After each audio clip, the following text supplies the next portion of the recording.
I could see those two right behind you. I was scared to death to get up and look at them, you know, and I left my gun down. I didn't get it up on my shoulder in time, and I wasn't ready for them to fly down. Those hens started hitting the ground, and I was kind of stuck, and I was trying to wait for those strutters to turn away from me to get shouldered. I wasn't even fully shouldered when you shot, but he didn't spook too bad. I mean, he wasn't running that fast. I just had it in my mind they were going to do like last year and land right in that opening. I did too. I was watching that, and I actually thought some of the hens had already come down, but they hadn't. And that one banked around behind us and just lit right here. If they hadn't have seen us getting those guns up on our shoulder, I think they'd have probably beat up my new decoys. Yeah. So. Well, let's go see how big they are. Let's take a look at them. Well, let's see. I don't know, what did we spend traveling yesterday? 6 hours traveling and about 7 minutes of daylight. Yeah. And it didn't...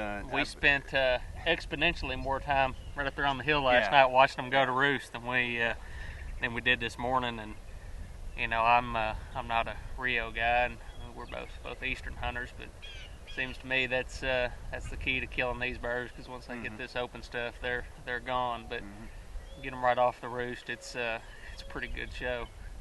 Yeah, they didn't do exactly what we thought, but when you get turkeys them, never do exactly what you think. But when you get them, you know, roosted in this type of stuff where there's only so many places they're going. Yep. Well, you know, last year when we were hunting just down the field, and they flew down to our left and walked this way. And today they almost banged. It was like a bunch of ducks coming in. They kind of banked around and were just lighting all over the decoys. And like I say, caught us both kind of off guard. We weren't quite ready for them to fly down. It was still pretty dark. No.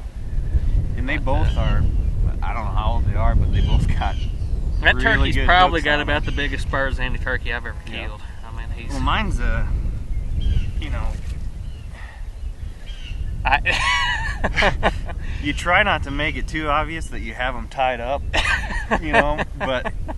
Looks like you caught him with a cast net. I kind of wish you would have cut that off a little closer to the leg there, so it wasn't quite so obvious how we trained them. I really do. I wonder if there was like a black ball of that stuff out there and he decided he needed to whip it. I mean, that just looks like... How else would he get tangled in that stuff? I have no idea, but it's not very often you get to lay two birds with those kind of spurs side by side, at least not me. Yeah. Did you even hit your turkey in the head? I think I got one pellet in there. Mine was running. Look at his head. It's all bloody. Yeah, well, you know.